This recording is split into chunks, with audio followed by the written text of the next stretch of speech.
Assalamualaikum warahmatullahi wabarakatuh. Selamat siang dan salam sejahtera untuk kita semua. Yang kami hormati Bapak Ibu pengampu materi dan rekan-rekan sekalian. Kami dari kelompok 1A peserta Latsar CPNS Angkatan 2 Gelombang 1, izinkan saya memperkenalkan anggota kelompok kami.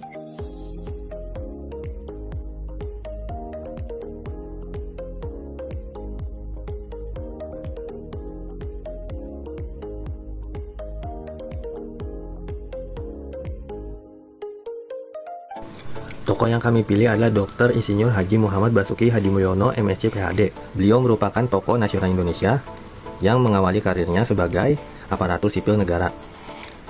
Dalam perjalanan pengabdiannya, beliau dipercaya menjabat sebagai Menteri PURP Republik Indonesia periode 2014 sampai 2024 dan Kepala Otoritas Ibu Kota Nusantara atau kita sebut dengan IKN. Basuki Hadimulyono dikenal sebagai pemimpin yang tegas, sederhana, dan berintegritas tinggi, serta berdedikasi pada pembangunan infrastruktur yang merata. Alasan pemilihan, kami memilih beliau karena rekam jejaknya yang nyata, gaya kepemimpinannya yang lugas, disiplin, namun humanis, menjadikan beliau teladan dalam penerapan nilai-nilai ASN berakhlak. Nilai berakhlak berorientasi pelayanan.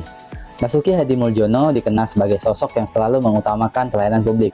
Selama lebih dari 45 tahun mengabdi, beliau selalu mendorong pelayanan yang ramah, solutif, dan responsif untuk kebutuhan masyarakat melalui pembangunan infrastruktur yang langsung menyentuh kebutuhan masyarakat, seperti pembangunan jalan, jembatan, bendungan, dan perumahan rakyat demi meningkatkan kesejahteraan dan kualitas hidup rakyat Indonesia. Baginya, membangun infrastruktur bukan sekedar menyelesaikan proyek, tetapi memastikan manfaatnya benar-benar dirasakan oleh masyarakat. Semua dilakukan demi meningkatkan kesejahteraan rakyat dan menciptakan keadilan bagi pembangunan. Akuntabel sebagai pemimpin di Kementerian PUPR dan kini Otorita IKN, Bapak Basuki menegaskan pentingnya akuntabilitas dalam menjalankan tugasnya sebagai ASN. Ia mendorong seluruh ASN PUPR untuk bekerja secara transparan, bertanggung jawab, dan jujur dalam mengelola proyek dan sumber daya negara. Mengelola anggaran besar di kementerian strategis bukan perkara mudah, namun di tangan beliau setiap rupiah dikelola dengan penuh tanggung jawab sejak diangkat menjadi Menteri PUPR tahun 2014. Bapak Basuki terus memperkuat sistem akuntabilitas di kementeriannya, mulai dari perencanaan, pelaksanaan, hingga evaluasi proyek dilakukan secara terbuka dan berbasis data. Kompeten dan harmonis. Bapak Basuki Hadimulyono menunjukkan kompetensi profesional luar biasa, baik dalam teknis maupun kepemimpinan.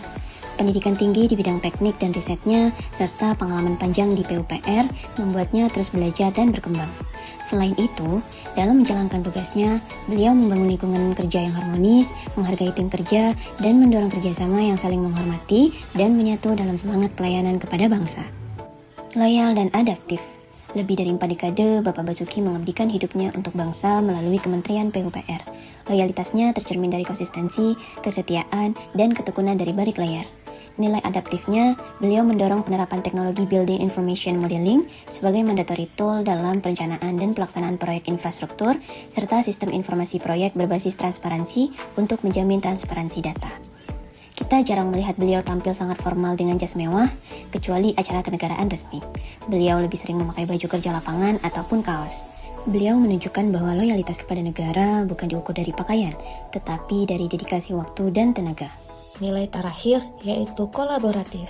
Bapak Basuki selalu mendorong kolaborasi dalam pembangunan.